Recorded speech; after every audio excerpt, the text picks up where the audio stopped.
En fin de matinée, la police scientifique était toujours à l'œuvre. C'est vers 5h50 qu'un homme a été abattu au square Jacques Franck. Le parquet donne peu de détails à ce stade, mais selon le bourgmestre de Saint-Gilles, il s'agirait d'un dealer présumé, victime d'une guerre de territoire entre trafiquants de drogue.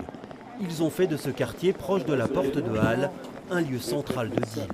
Nous sommes face ici à une prise d'otage, moi je le qualifie comme tel, où des gens considèrent que le point qui est juste derrière moi est un point de vente qui fait l'objet d'une lutte armée pour une prise de possession. Et on voit un nouveau mode opératoire qui est le mode de la terreur. On a des dealers qui se foutent de tout, qui n'ont aucune conscience du danger, qui en sont sans doute réduits à cette condition. On parle de gens exploités à mes yeux. C'est du recrutement de gens sans papier, sans avenir, qui du coup se livrent à ce trafic pour gagner leur vie et qui sont prêts à tout pour vivre de cela. Et donc effectivement, ils sont là, ils se réinstallent.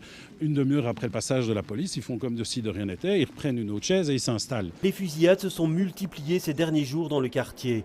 Et le décès de ce matin ne fait qu'attiser un peu plus l'inquiétude des riverains. On voyait des toxicos un peu partout dans le quartier qui se multipliaient, on ne savait pas d'où ça venait.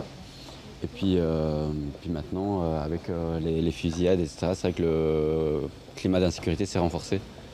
Et oui, c'est pas évident pour les commerçants ni pour les habitants aussi qui souffrent de ça.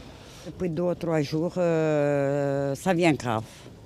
Ça vient grave, nous ne se rendons pas de compte qu'est-ce qui se passe ou pourquoi. Mais... Parce que normalement, ça a été calme par ici.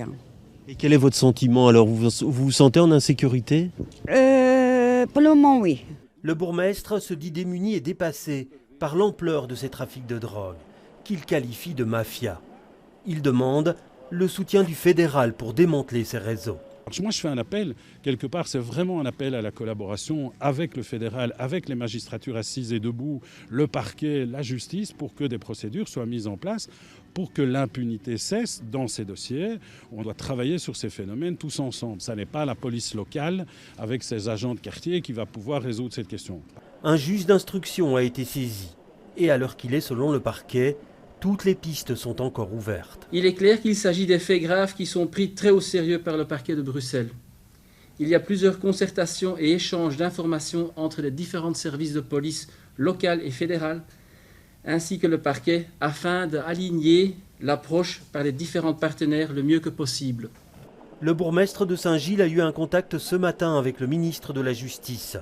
Lundi prochain, il rencontrera la commissaire nationale aux drogues.